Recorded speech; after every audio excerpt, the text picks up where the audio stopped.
Hello বন্ধুরা, welcome to football দুনিয়া। আরও তো ভিডিওতে সবাইকে স্বাগত। এই ভিডিওটা একটা চোখ খুলে দেওয়ার video, and this video is very important for all the Indian football fans. Anwar Ali এই ফুটবলারটিকে নিয়ে সেই 10th জুলাই 2024 থেকে আমি এবং আমার চ্যানেল এটাকে কভার করেছি, এবং সমস্ত ব্যাপার সেই 10th জুলাই 2024 থেকে যা যা হয়েছিল সব কিছু তোমাদের সামনে তুলে ধরেছিলাম। তো সেগুলো নতুন করে বলার কিছু নেই, তারপরে কি হয়েছে না হয়েছে আমরা সবাই দেখেছি। তো 10 জুলাই 2024 তার ঠিক আগের দিন মোহনবাগান সুপার জায়ান্টের অফিসিয়াল পেজ থেকে আনোয়ার আলীকে নিয়ে একটা ভিডিও পোস্ট করা হয়েছিল, এবং if I am not wrong 10 July 2024-এ স্ট্রেঙ্কন যখন আনোয়ার আলীকে সাইন করায়, তার পরের দিন 11 জুলাই 2024 সেদিন খবরটা আমাদের সকলের সামনে আসে, এবং 12 জুলাই 2024 আবারও আনোয়ার আলীকে নিয়ে মোহনবাগান সুপার জায়ান্ট আরও একটা ভিডিও করে, এবং তারপরে আর অনেক ভিডিও, তু সমঝা, দেখে যারা, অনেক কিছু।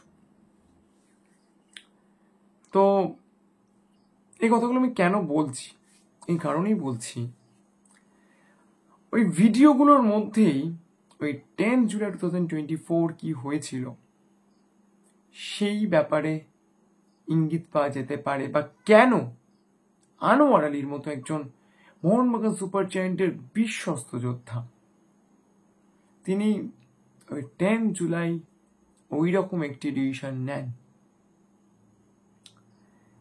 তো প্রত্যেক কটা মোহনবাগান সুপার জায়ান্টের আনোয়ার আলীকে নিয়ে করা পোস্টে একটা জিনিস পরিষ্কার ছিল যে আনোয়ার আলী তিনি যে টিম ছাড়তে পারেন ডেসপাইট অফ অল ফ্যাক্টস, এটা মোহনবাগান সুপার জায়ান্ট, বা বলা ভালো মোহনবাগান সুপার জায়ান্ট ওনার সঞ্জীব গোয়েঙ্কা, তিনি কখনোই এটি বিশ্বাস করতে পারেনি। হয়তো আমার কথা মনে হতেই পারে যে কি সব বলছে। একটা ছোট্ট এক্সাম্পল দিই, যেদিনকে আনোয়ার আলীর ফার্স্ট হিয়ারিংটা হলো মোস্ট প্রবাবলি 2nd আগস্ট 2024, তার ঠিক 2-3 দিন আগে তিনি আনোয়ার আলীকে সুইট কিড আখ্যা দেন, এবং সেক্ষেত্রেও একটা মানে বলা যায় একটা আভিজাত্য, একটা ঔদ্ধত্য ফুটে ওঠে। অনেকে ডোন্ট কেয়ার ব্যাপার, যে আমাদের টিম ছেড়ে অন্য কেউ কোথাও যেতেই পারে না, স্টাররা সবসময় আমাদের টিমেই থাকবে, আমরা তাদেরকে নিয়ে রাখবো। এই ডোন্ট কেয়ার অ্যাটিটিউডটাই কিন্তু ওই 10 জুলাই 2024-এর ঘটনাটা ঘটার পেছনে সব থেকে বড় কারণ। KL রাহুলের ইন্টারভিউটা হয়তো অনেকেই কালকে দেখেছি, এবং লখনৌ সুপার জায়ান্টে আগের সিজনে IPL-এ কি হয়েছিল সেটাও আমরা দেখেছি। যদিও ক্রিকেট নিয়ে আমি খুব একটা কিছু বলি না, কিন্তু KL রাহুল তিনি কেমন প্লেয়ার আমরা সকলে জানি। তো KL রাহুলের সেই ইন্টারভিউটা একটা খুব ইম্পর্টেন্ট জায়গায় আমাদের এনে দাঁড় করিয়েছে। মোর স্পেসিফিক্যালি সেই ইন্টারভিউর একটা লাইন, সে বলেছে, you wants a team with good and respected atmosphere. He tried his best in Lucknow Super Giant, but somehow something was manipulated, and the behavior of higher authorities are not respectful to the players.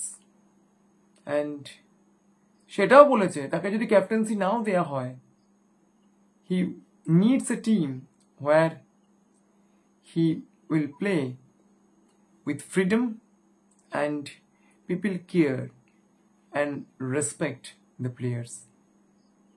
এবং সেখানে তিনি Gujarat Titans, Chennai super কিংসের মতো ফ্র্যাঞ্চাইজিসগুলোর নামও তিনি নিয়েছেন। আনোয়ার আলীর সঙ্গেও কিন্তু একই জিনিস হয়েছিল, এবং এই 10 জুলাই ঘটনাটা ঘটার পিছনে একটা বড় কারণ ছিল রেসপেক্টফুল ছিল না Mohun Bagan super giant management Anwar আলীর প্রতি। কেউ KL রাহুল বা আনোয়ার আলীর মতো ড্রাস্টিক ডিসিশন কখন নেয় বলতো? যখন তাদের যে রেসপেক্টটা সেটা দলের মধ্যে থাকে না। আমি জানি মোহনবাগান সুপার জায়ান্টের অনেক সাপোর্টার্সদের খারাপ লাগবে, ইভেন হয়তো এই কথাগুলো অনেক প্লেয়ার্সদেরও খুব খারাপ লাগবে, কারণ অনেকেই সঞ্জীব গোয়েঙ্কাকে শ্রদ্ধা করেন, রেসপেক্ট করেন, কিন্তু সমস্যাটা হচ্ছে অ্যাজ এ প্লেয়ার হিসেবে আপনি কিন্তু সবসময় একই রকম খেলতে পারবেন না। Good form, bad form, even আমি একটু আগেই একটা ভিডিও করেছিলাম, সেখানে বলেছিলাম ক্লেইটন সিলভা, তিনি ইস্ট বেঙ্গলকে এত কিছু দিয়েছেন, তার সঙ্গে গোল্ডেন হ্যান্ডশেক করতে গেলে ইস্ট বেঙ্গলকে অনেক কিছু ভাবনা চিন্তা করতে হচ্ছে। That is respect, mutual respect, যেটা সামহাউ আমার মনে হয় Calcutta games and sports private লিমিটেডের কর্ণধার সঞ্জীব গোয়েঙ্কা বাবু হয়তো অতটাও রেসপেক্টফুল সবসময় থাকেন না। মানে আরো যদি আমি একদম পার্টিকুলার হইতে বলি, Calcutta games and sports private লিমিটেডের যারা মানে একদম মেন বোর্ড অফ ডিরেক্টরসরা রয়েছেন, সঞ্জীব গোয়েঙ্কা, উৎসব পারেখ, হয়তো প্লেয়ার্সদের যখন খারাপ টাইম তখন অতটাও রেসপেক্টফুল থাকেন না, বা টিম যখন হেরে যায়, যখন ব্যাড ফেস আসে, তখন হয়তো Calcutta games and sports private limited তারা হয়তো তাদের প্লেয়ার্সদের প্রতি অতটাও দায়বদ্ধতা বা প্রফেশনালিজম সেটা তারা দেখান না। সেই জন্যই হয়তো একদম অন ক্যামেরা IPL এর মতো এত বড় স্টেজে KL রাহুলের মতো একজন স্টারকে ওই রকম ভাবে কথা শোনাতে দেখা গিয়েছিল লখনৌ সুপার জায়ান্টের মালিক সঞ্জীব গোয়েঙ্কাকে। এবার তোমরা যদি জিজ্ঞেস করো যে Calcutta games and sports private limited কোথাকার কোম্পানি, এই Calcutta games and sports private limited company কিন্তু মোহনবাগান সুপার জায়ান্টের 77% শেয়ার কিনে রেখেছে, এবং এই Calcutta games and sports private limited কোম্পানির মেন ওনারই হচ্ছেন সঞ্জীব গোয়েঙ্কা, এবং তার যে RPSC সঞ্জীব গোয়েঙ্কা গ্রুপ রয়েছে তারই একটা সাইড চেইন বলা যায় Calcutta games and sports private limited. এবং সেই ক্লাবের সঙ্গে চুক্তিবদ্ধ প্লেয়ার্সরা খারাপ সময় কতটা তাদের হেল্প পাবে সেইটা নিয়ে কিন্তু যথেষ্ট সংশয় থেকেই যায়।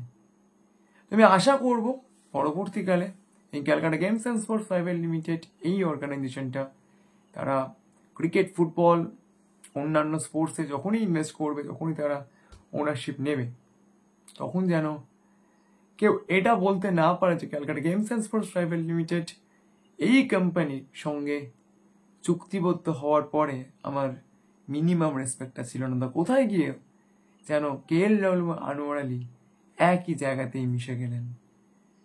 তো কি মনে হয় তোমাদের, কে ভিলেন, আনোয়ার, KL রাহুল নাকি অন্য কেউ? প্রশ্নটা ছুড়ে দিলাম তোমাদের জন্য। মোহনবাগান, ইস্ট বেঙ্গল, মোহামেডান স্পোর্টিং বা ইন্ডিয়ান ফুটবলের যে কোনো টিমের সাপোর্টার্স যদি হও, একটু ভেবে দেখো, কমেন্টে বলো who is a guilty party. Thank you so much to all of you for watching this video. Thank you so much for supporting football Duniya. এইভাবেই সাপোর্ট করে যাও। ভিডিওটা ভালো লাগলে লাইক করো, শেয়ার করো, আর অবশ্যই চ্যানেলটাকে সাবস্ক্রাইব করতে ভুলো না। চলো এখন এই পর্যন্ত দেখা হচ্ছে পরের ভিডিওতে।